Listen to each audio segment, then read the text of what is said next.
আসতেছে সব বিকেলে হাঁটতে ও যখন তাইতে ভিজো না ওখান থেকে হাইটে আসো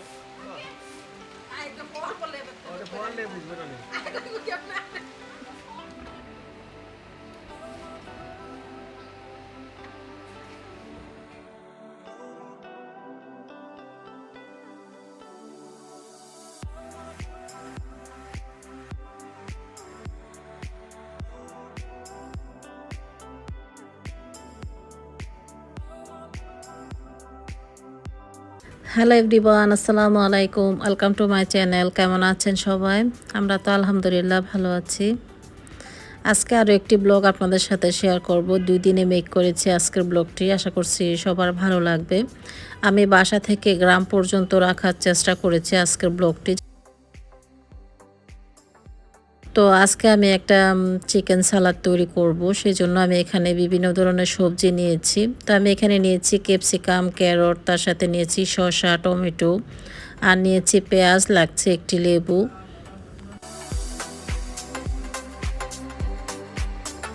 তো আমি এখন সবজিগুলোকে কিউব করে কেটে নেব। এক একটা সবজি এক এক রকমভাবে কেটে নিতে হবে। ক্যাপসিকামগুলোকে একটু বড় সাইজ করে কেটে নেব, আর টমেটো আর গাজরটাকে আর একটু ছোট সাইজ করে কেটে নেব।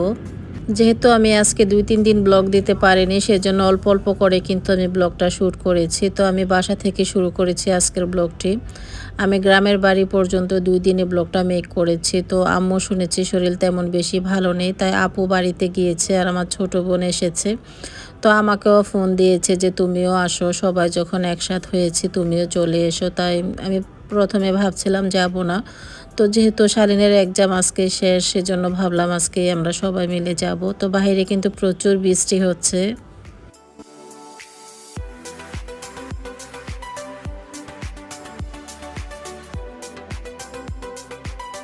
তো আমার এখানে সম্পূর্ণ সবজিগুলো কাটা হয়ে গিয়েছে। আমি তার সাথে নিয়েছি চিকেন 2 কাপ পরিমাণ নিয়েছি। তো এখানে নিয়েছি আমি পেঁয়াজ, লেবু, তার সাথে চিকেন নিয়েছি।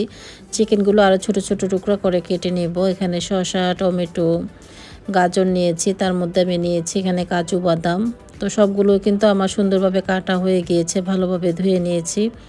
আর প্রথমে যে সবজিগুলো আমি রান্না করে নিব, তো আমি এখানে নিচ্ছি পেঁয়াজ আর হলো গাজর, তার সাথে চিকেনটাকে আমি প্রথমে রান্না করে নিচ্ছি।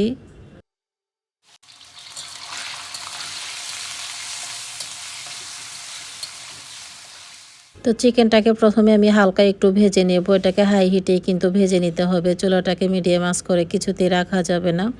তো আমি এখন দিয়ে দিচ্ছি 1 টিস্পুন পরিমাণ ব্ল্যাক পেপার আর স্বাদ মতো লবণ দিয়েছি। তো পানিটা যাতে শুকিয়ে যায়, সেজন্য আমি একটু চুলাটাকে হাই হিট করে রেখেছি। আর এটাকে চুলাটাকে হাই হিট করে রান্না করতে হবে, তা না হলে চিকেনটা শক্ত হয়ে যাবে। তো এখন আমি দিয়ে দিচ্ছি, সাথে গাজরটা দিয়ে দিয়েছি, আর তার মধ্যে পেঁয়াজগুলো দিয়ে দিয়েছি। পেঁয়াজগুলো কিন্তু আমি এভাবে একটু খুলে নিয়েছি, মানে কিউব করে কাটার মতোই। তো এভাবে কিন্তু পেঁয়াজগুলো নিলে খেতে খুবই ভালো লাগে, মানে অনেক সুন্দর একটা ক্রাঞ্চি ভাব আসে এটা থেকে। তো আমার কিন্তু এখন সবজিটা রান্না করা হয়ে গিয়েছে। যেই সবজিগুলো আমি প্রথমে রান্না করে নিয়েছি, তারপরে আমি কাঁচা সবজিগুলো অ্যাড করে দিচ্ছি। ক্যাপসিকাম, টমেটো, তার সাথে শসা দিয়ে দিচ্ছি। সবার লাস্টে আমি দিয়ে দিচ্ছি কাজু বাদাম।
চিকেন রোস্ট আর পরোটা ছিল, সেটা দিয়ে আজকে নাস্তাটা আমাদের হয়ে গিয়েছে, মানে বিকেলের নাস্তাটা বাচ্চাদের খাওয়া হয়ে গিয়েছে। তো এটা ছিল পরের দিন সকালবেলা। আজকে হলো শালিনের ক্লাস পার্টি, শালিন আর মীরার ক্লাস পার্টি হচ্ছে। তো মিসরা কিন্তু অনেক আনন্দ করতেছে বাচ্চাদেরকে নিয়ে। তো শালিনকে বলেছে তোমার খাবার নিয়ে এসো। তো শালিন ম্যাঙ্গো আর বাদাম নিয়ে এসেছে, বসে খাবারটা খেয়ে নিচ্ছে আর বাচ্চারা একটু মজা করতেছে। আসলে যে মজাটা বাচ্চারা ক্লাসে বসে করতো সেটা কিন্তু এখন বাসায় বসেই তারা এনজয় করতেছে সব ফ্রেন্ডদের সাথে, টিচারদের সাথে, সেটাই আর কি। তা আমাদের এখানে কনস্ট্রাকশনের কাজ চলতেছে, তো ওনারা কিন্তু ছাদ ঢালাই দিচ্ছে আজকে। তো ছাদ ঢালাই যখন দেয় তখনই কিন্তু আমার দেখতে অনেক বেশি ভালো লাগে। কেন জানি আমার কাছে মনে হয় যে কাজটা আমাদের হচ্ছে আর আমার অনেক আনন্দ লাগতেছে। তো কিছুক্ষণের মধ্যে কিন্তু প্রচুর বৃষ্টি নেমে এসেছে, তখন কাজটা দেখে অনেক বেশি খারাপ লেগেছে। কারণ আমাদের মালয়েশিয়াতে যখন কনস্ট্রাকশনের প্রজেক্ট চলতো, তখন যখন বৃষ্টি হতো আপনাদের ভাইয়া কিন্তু অনেক টেনশন করতো। তো আমার কাছে মনে হচ্ছে আজকে এখানকার সবাই অনেক টেনশন করতেছে। বিশেষ করে যার কাজ সেই কিন্তু অনেক বেশি টেনশন করতেছে যে এভাবে প্লাস্টিক উপরে ছড়িয়ে দিচ্ছে। তাই আমার কাছেও ভালো লাগছিল না, আপনাদের সাথে শেয়ার করলাম আর কি। তা আমি এখন কিচেনে চলে এসেছি। আজকে হলো আমাদের এখানে ফ্রাইডে।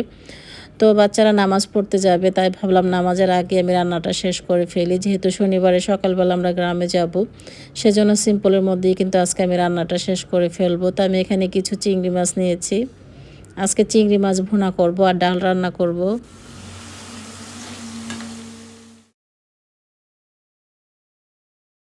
তো চিংড়ি মাছগুলোকে আমি একটু লাল করে ফ্রাই করে নেব। তারপরে এগুলো উঠিয়ে রেখে আমি উপরে পেঁয়াজ দিয়ে দিব, কাঁচামরিচ দিয়ে দিব। সাধারণত যেভাবে আমি চিংড়িটা ভুনা করে থাকি ঠিক ওইভাবেই কিন্তু করব। তো চিংড়িটা আমার এখন লাল করে ভাজা হয়ে গিয়েছে। উপরে আমি 1 কাপ পরিমাণ পেঁয়াজ কুচি, তার সাথে 5-6টি কাঁচামরিচ দিয়ে দিচ্ছি।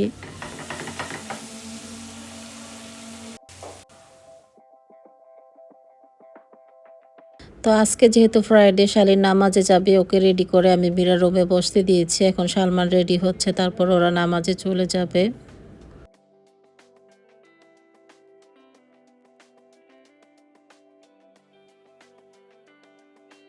তো বাচ্চাদেরকে নামাজে পাঠিয়ে দিচ্ছি। এদিকে আমার চিংড়ি ভুনা, ডাল রান্না হয়ে গিয়েছে। আর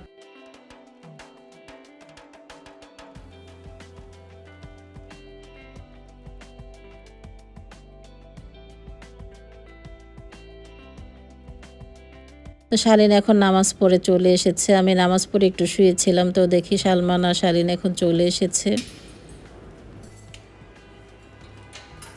বলতে পারবা?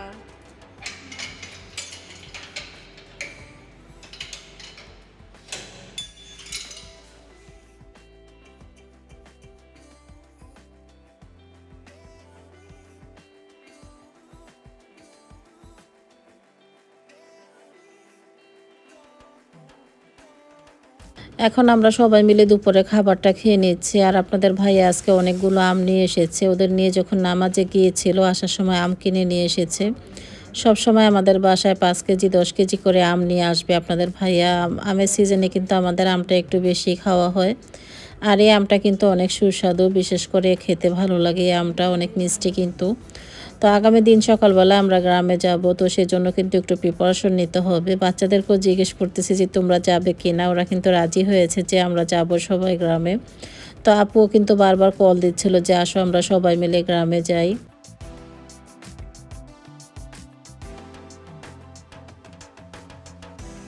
আর সবসময় আমি এভাবে চেপে আম খেতে অনেক বেশি লাইক করি। কে কে আপনারা এইভাবে আম খেতে পছন্দ করেন আমার মতো?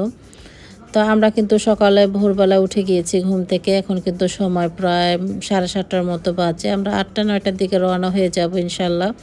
তো বাসার সব কাজ গোছানো হয়ে গিয়েছে। আমরা আজকে পরোটা আর গরুর মাংস রান্না করেছিলাম গতকাল রাতে, সেগুলো দিয়ে কিন্তু আজকের খাবারটা খেয়ে নিয়েছি। ভাবলাম রাস্তা হয়তো একটু লেট হতে পারে, সেজন্য আমরা নাস্তাটা করে নিয়েছি। তো গত ফির আমরা যখন গ্রামে গিয়েছিলাম প্রচুর বৃষ্টি ছিল। আজকেও কিন্তু প্রচুর বৃষ্টি, বাহিরে বুঝতেছি না গ্রামে যে থাকতে পারবো কিনা। তা আমি শুধু একদিনের জন্য যাচ্ছি, একদিন থেকে তারপর চলে আসব।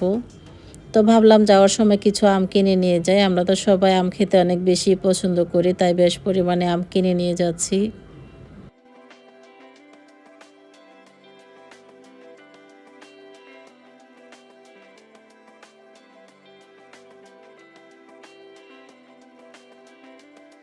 এবছর গ্রামে থাকা অবস্থায় আমরা অনেকবারই কিন্তু গ্রামে যাচ্ছি, অনেকটাই ভালো লাগে আসলে। আর আম্মুর শরীরটা তেমন বেশি ভালো নেই, সেজন্য বিশেষ করে আমি যাচ্ছি আম্মুকে দেখার জন্য। আর আম্মুকে সবসময় বলি আমাদের সাথে থাকার জন্য, সে কিছুতেই রাজি হয় না যে আমাদের সাথে থাকবে। তো এই ফির ভাবতেছি যে আসার সময় আম্মুকে আমাদের সাথে নিয়ে আসবো।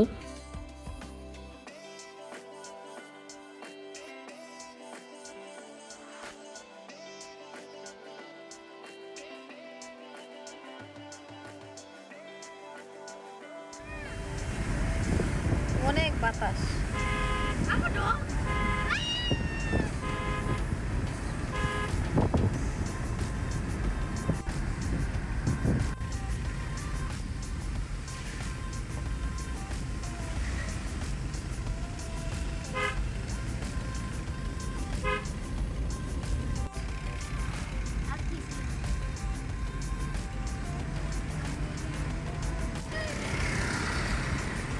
তো কথা বলতে বলতে আমাদের গ্রামের রাস্তা আমরা এখন অলরেডি চলে এসেছি। আর অল্প কিছুক্ষণের জন্য আমরা এখানে জ্যামে পড়েছিলাম, সামনে হয়তো একটা ব্রিজের সমস্যা সেই জন্য। তো আমি একটু ভয় পাচ্ছিলাম যে আমরা এই সাইড দিয়ে কীভাবে যাব। নতুন রাস্তার কাজ চলতেছিল, সেখানে কিন্তু কাঁচা রাস্তা।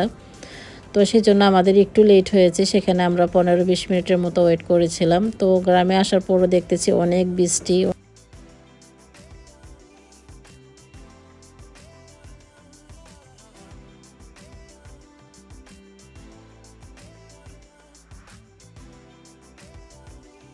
তো আমরা এখন আমাদের বাড়িতে চলে এসেছি। আর আসার পর দেখতেছি আম্মু অনেক কিছু রান্না করেছে। তো আম্মু রান্না করেছে, সাথে আপুও হেল্প করেছে আজকে, যেহেতু আমার ছোট বোন বড় আপু কিন্তু বাসায়। তো ওরা সবাই মিলে কিন্তু আজকে রান্নাটা করেছে। তো আমরা দুপুরে খাবারটা খেয়ে বিকেল টাইমে একটু হাঁটতে বেরিয়েছিলাম। তো গরমে দিয়ে যে ঘরে বসে বসে দেখো এটা কি? হ্যাঁ সানা আবার এটা উঠিল। ওই তো চাকি আছে। তা আমরা এখন আপুর শ্বশুরবাড়িতে চলে এসেছি। আর এটা হলো আপুর জায়ের মেয়ের বেবি। তো মীরা সবসময় যখন আসে তখন এই বেবিটাকে অনেক আদর করে। তো ওর নাম হলো সানা, ওকে নিয়ে আমরা অনেক দুষ্টুমি করেছি। মীরা তো এমনিতেই ছোট বেবি অনেক বেশি লাইক করে, বিশেষ করে মেয়ে বেবি। তো আমরা ওখানে অনেক সময় কাটিয়েছি। তাই আমাদের রাস্তায় এখন চলে এসেছে। আমরা আব্বুর কবরের পাশে গিয়েছিলাম, ওখান থেকে হাঁটাহাঁটি করে এখন যাচ্ছি বাড়িতে। আর আমাদের এই পাশের রাস্তাগুলো খুবই সুন্দর, খুব সুন্দর পরিবেশ কিন্তু গ্রামের। সারাক্ষণ হাঁটাহাঁটি করি, কোনো যানজট নেই, কোনো মানে চিল্লাহাল্লা হইচই নেই। শহরে তো এমনিতে একটু হাঁটার জায়গা নেই, গ্রামে আসার পর কিন্তু এমনিতে অনেক ভালো লাগে। তো আপনাদের ভাইয়া বাজারে গিয়েছিল, সেখানে অনেক বন্ধু জমিয়ে ফেলেছে। তো আমাদের জন্য কিছু নাস্তা পাঠিয়ে দিয়েছে। বিকেল টাইমে আমরা সবাই মিলে নাস্তা খেয়ে নিয়েছি আর চা কফি খেয়েছি। তো অনেক বৃষ্টি হচ্ছিল আসলে। আমরা আসার পর আম্মুর অনেক কষ্ট হয়ে গিয়েছে, এমনিতে আম্মুর শরীর ভালো না, অনেক জ্বর কিন্তু আম্মুর। তারপরও কিন্তু আম্মু আমাদের জন্য অনেক কিছু তৈরি করতেছে। তো ভাবছি আমরা আগামী দিন হয়তো সকালবেলা চলে যাব আমি আর আপু মিলে। তো আম্মু বলতেছে এত কষ্ট করে আসছো তোমরা, 2 দিন না থাকলে আমার কষ্ট লাগবে, সেই জন্য ভাবতেছি আমরা 2 দিন থেকেই চলে যাব।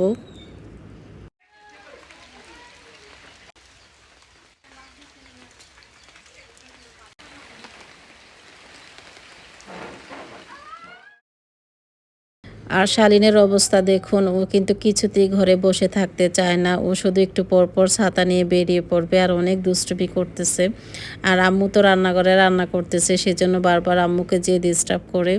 তা আজকে আমাদের ওই বাসায় সব বাচ্চারা শুয়েছিল, ওরা অনেক আনন্দ করে টিনের বাসায়। ওরা বলে টিনের বাসায় থাকতে অনেক বেশি ভালো লাগে। তো শালীন দেখতে পাচ্ছেন অনেক কষ্ট করে কিন্তু ওই বাসাতে যাচ্ছে আবার আসতেছে। শালীন কিন্তু একদমই আমার কথা শুনছে না যে আসো বাসায় বসে থাকো। ও বলতেছে আমি গ্রামে আসছি হাঁটার জন্য, আমি বাসায় বসে থাকবো না।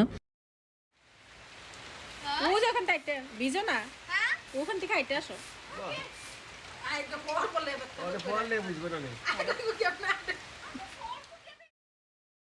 আর শালীন কিন্তু আমাকে বোঝাচ্ছে যে আমি পরবো কিভাবে, আমার পায়ে তো স্যান্ডেল আছে, আমি পরবো না, আমি আস্তে আস্তে ঠিকই হেঁটে নিতে পারবো। তো আমিও কিন্তু ভয় পাচ্ছিলাম যে ও পড়ে যায় কিনা, তাই শুধু ডাকাডাকি করছিলাম বাসা থেকে সবাই যে তুমি পড়ে যাবা।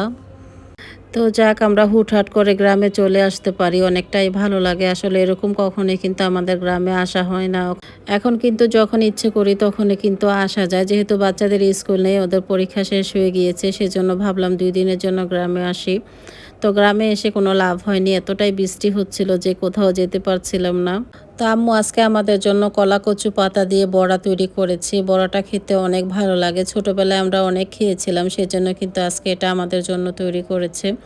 তো গরম গরম কিন্তু এটা খেতে খুবই ভালো লাগে, সাথে যদি মুড়ি হয় তাহলে কিন্তু আরও বেশি মজা হয়। তা আম্মু যখন পাতাগুলো ছিঁড়ে নিয়ে এসেছিল তখন আপনাদের সাথে শেয়ার করতে পারিনি, হয়তো দেখালে আপনারা চিনতে পারতেন যে পাতাটা কলা কচু পাতা কীরকম দেখতে। তা আমরা কিন্তু সবাই মিলে সেই বড়াটা খেয়েছি, অনেক বেশি ভালো লেগেছে। তো বিকেল টাইমে আবারও কিন্তু আমরা রাস্তায় বেরিয়ে পড়েছি। আসলে কারো বাসার সামনে যাওয়া সম্ভব হয়নি, চাচি জেঠি কারো বাসায় যেতে পারিনি। তো আমরা রাস্তায় কিন্তু হেঁটে নিচ্ছি, ছোটো ছোটো বাচ্চাদের সাথে নিয়েছি। আমাদের এখানের পরিবেশটা খুবই সুন্দর। তো আজকে রাতের বেলা আম্মু রুটি তৈরি করেছে, তার সাথে করেছে গরুর মাংসের ঝোল কারি করেছে, সেটা দিয়ে আজকে আমরা রাতের খাবারটা খেয়ে নিয়েছি। তো দুপুরবেলা কিন্তু আজকে মজার মজার রান্না করেছিল, তো আমরা যেহেতু একটু হাঁটাহাঁটি করেছি সেজন্য আপনাদের সাথে শেয়ার করতে পারিনি। তো আমরা 2 দিন বাড়িতে ছিলাম, অনেক মজা করেছি। আপুকে আজকে গাড়িতে উঠিয়ে দিয়ে তারপর আমরা চলে এসেছি আমাদের গাড়ি করে। তো আপুও কিন্তু অলরেডি চলে গিয়েছে, আমাদের আগে গিয়েছে আপু। তা আমরা একটু লেট করে রওনা দিয়েছি, যেহেতু বাচ্চারা ঘুম থেকে উঠতে একটু দেরি করে ফেলেছে সেজন্য। আর আমাদের গায়ে যে পোশাক ছিল সেই পোশাক পরে আমরা চলে এসেছি, ভাবছিলাম ওদের দাদুর বাসায় যাব। তা আপনাদের ভাইয়া বলতেছে আজকে প্রচুর বৃষ্টি বাহিরে, আজকে আর গ্রামে যাওয়ার প্রয়োজন নেই, মানে আমার শ্বশুর বাড়িতে। তো সেখানে আর যেতে পারিনি, আমরা ডাইরেক্ট ঢাকায় চলে এসেছি। তা আমরা বাসা থেকে নাস্তা করে এসেছি, তারপরে বাচ্চারা খেয়ে আসেনি, আমি আর আপনাদের ভাইয়া নাস্তা করেছিলাম। তো ওদের অনেক ক্ষুধা লেগে গিয়েছে, তাই ভাবলাম ওদেরকে এখন নাস্তাটা খাইয়ে নিই, তারপর আমরা বাসায় চলে যাব। তা আমরা এখন চলে এসেছি হাতির ঝিল। আর আমার আজকের ব্লগটি এ পর্যন্তই, আশা করছি সবার ভালো লেগেছে আর অনেক এনজয় করেছেন আজকের ব্লগটি। সবাই ভালো থাকবেন, সুস্থ থাকবেন, আল্লাহ হাফেজ।